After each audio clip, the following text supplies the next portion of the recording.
नमः शिवाय। श्रावण मास महात्म्य 26वां अध्याय। श्रावण अमावस्या को किए जाने वाले वृष पूजन और कुश ग्रहण का विधान। ईश्वर बोले, हे सनत कुमार, श्रावण मास में अमावस्या के दिन जो करणीय है उसको तथा प्रसंगवश जो कुछ अन्य बात मुझे याद आ गई है उसको भी मैं आपसे कहता हूँ। पूर्व काल में अनेक प्रकार के महान बल तथा पराक्रम वाले, जगत का विध्वंस करने वाले तथा देवताओं का उत्पीड़न करने वाले दुष्ट दैत्यों के साथ मेरे अनेक युद्ध हुए। मैंने शुभ वृषभ अर्थात नंदी पर आरूढ़ होकर संग्राम किए, किंतु महाशक्तिशाली तथा महापराक्रमी उस वृषभ ने मुझको नहीं छोड़ा। अंधकासुर के साथ युद्ध में तो नंदी का शरीर विदीर्ण हो गया था, उसकी त्वचा कट गई, शरीर से रक्त बहने लगा और उसके प्राण मात्र बचे रह गए थे। फिर भी जब तक मैंने उस दुष्ट का संहार नहीं किया तब तक वह नंदी धैर्य धारण कर मेरा वहन करता रहा। उसकी इस दशा को मैंने जान लिया था। उसके बाद उस अंधक का वध करके मैंने प्रसन्न होकर नंदी से कहा, हे सुव्रत, मैं तुम्हारे इस कृत्य से प्रसन्न हूँ। वर मांगो, तुम्हारे घाव ठीक हो जाएं, तुम बलवान हो जाओ और तुम्हारा पराक्रम तथा रूप पहले से भी बढ़ जाए। इसके अतिरिक्त तुम जो जो वर मांगोगे उसे मैं तुम्हें अवश्य दूंगा। नंदीकेश्वर बोले, हे देवदेव, हे महेश्वर, मेरी कोई याचना नहीं है। आप मुझ पर प्रसन्न हैं तो फिर इससे बढ़कर क्या वैभव हो सकता है। तथापि हे भगवान, लोकोपकार के लिए मैं मांग रहा हूँ। हे शिव, आज श्रावण मास की अमावस्या है जिसमें आप मुझ पर प्रसन्न हुए हैं। इस तिथि में गायों सहित उत्तम मिट्टी से निर्मित वृषभों की पूजा करनी चाहिए। आज अमावस्या के दिन जन्म लेना कामधेनु तुल्य होता है। अतः इस तिथि में वर प्रदान करें कि यह अमावस्या वांछित फल देने वाली हो। आज के दिन भक्ति पूर्वक प्रत्यक्ष वृषभों तथा गायों की पूजा करनी चाहिए। गेरू आदि धातुओं से प्रयत्न पूर्वक उन्हें भूषित करना चाहिए। उनकी सींगों पर सोना, चांदी आदि के पत्थर मड़े और रेशम के बड़े बड़े गुच्छों को भी सींग पर बांधें। अनेक प्रकार के वर्णों से चित्रित सुंदर वस्त्र से उनकी पीठ को ढक दें और गले में मनोहर शब्द करने वाला घंटा बांध दें।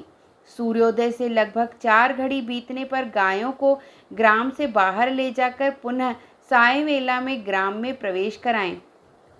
आहार के रूप में सरसों, तिल की खली आदि अनेक प्रकार के अन्न इस दिन अर्पित करें। जो इस दिन ऐसा करता है उसका गोधन सदा बढ़ता रहता है। जिस घर में गाय ना हो वह शमशान के समान होता है। पंचामृत तथा पंचगव्य दूध के बिना नहीं बनते हैं। गोबर से लेप किए बिना घर पवित्र नहीं होता है। हे सुरोत्तम, जहाँ गौमूत्र से छिड़काव नहीं होता वहाँ चींटी आदि जंतुओं का उपद्रव विद्यमान रहता है। हे महादेव, दूध के बिना भोजन का रस ही क्या है। हे प्रभु, यदि आप मेरे ऊपर प्रसन्न हैं तो इन वरों को तथा अन्य वरों को भी मुझे प्रदान कीजिए। हे सनत कुमार, तब नंदी का यह वचन सुनकर मैं बहुत प्रसन्न हुआ। मैंने कहा, हे वृषश्रेष्ठ, जो तुमने मांगा है सब हो जाए। हे नंदन, इस दिन का जो अन्य नाम है उसे भी सुनो। जो वृषभ किसी के द्वारा कहीं भी किसी कार्य में प्रयुक्त नहीं किया जाता और तृण खाता हुआ तथा जल पीता हुआ जो शांति पूर्वक विचरण करता है तथा महान वीर व बलशाली होता है उसे पोल कहा जाता है। अतः हे नंदन, उसी के नाम से यह दिन पोला नाम वाला होगा। इस दिन अपने इष्ट बंधुओं के साथ महान उत्सव करना चाहिए। हे वत्स, मैंने उस दिन ये श्रेष्ठ वर प्रदान किए थे, अतः लोगों के द्वारा इस श्रेष्ठ दिन को पोला नाम वाला कहा गया है। इस दिन सभी कामनाओं को पूर्ण करने वाला वृषभों का महान उत्सव करना चाहिए। इसके साथ ही अब मैं इसी तिथि में किए जाने वाले कुश ग्रहण का वर्णन करूँगा। श्रावण मास की अमावस्या के दिन पवित्र होकर कुशों को उखाड़ लाएं। वे कुश सदा ताजे होते हैं, उन्हें बार बार प्रयोग में लाना चाहिए। कुश, काश, यव, दूर्वा, उशीर, सकुदक, गेहूँ, व्रीह, मूंज और बलवज, ये 10 दर्भ होते हैं। ब्रह्मा जी के साथ उत्पन्न होने वाले तथा ब्रह्मा जी की इच्छा से प्रकट होने वाले, हे दर्भ, मेरे सभी पापों का नाश कीजिए और कल्याणकारक होइए। इस मंत्र का उच्चारण करने के साथ ईशान दिशा में मुख करके हूं फट मंत्र के द्वारा एक ही बार में कुश को उखाड़ दें, जिसके अग्रभाग टूटे हुए ना हो तथा शुष्क ना हो। हे हरित वर्ण के कुश श्राद्ध कर्म के योग्य कहे गए हैं और जड़ रहित कुश देव कार्यों तथा जप आदि में प्रयोग के योग्य होते हैं। 7 पत्तों वाले कुश देव कार्य तथा पितृ कार्य के लिए श्रेष्ठ होते हैं।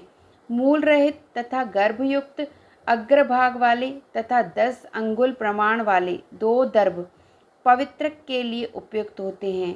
ब्राह्मण के लिए 4 कुश पत्रों का पवित्रक बताया गया है और अन्य वर्णों के लिए क्रमशः 3, 2 और 1 दर्भ का पवित्रक कहा गया है, अथवा सभी वर्णों के लिए 2 दर्भों का ग्रंथि युक्त पवित्रक होता है। यह पवित्रक धारण करने के लिए होता है, इसे मैंने आपको बता दिया है।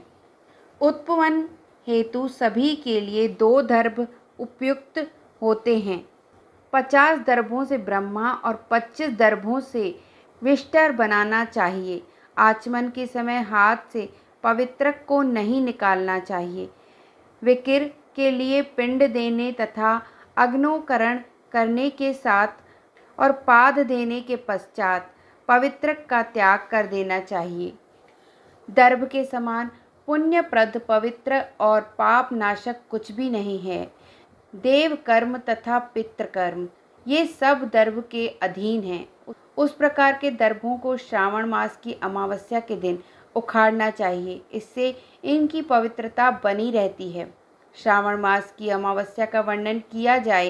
हे सनत कुमार, श्रावण मास की अमावस्या के दिन जो कृत्य होता है उसे मैंने कह दिया। श्रावण मास में और भी जो करणीय है उसे भी मैं आपसे कहता हूँ। इस प्रकार श्री स्कंद पुराण के अंतर्गत ईश्वर सनत कुमार संवाद में श्रावण मास महात्म्य में अमावस्या के दिन वृषभ पूजन कुश ग्रहण नामक 26वां अध्याय पूर्ण हुआ। धन्यवाद।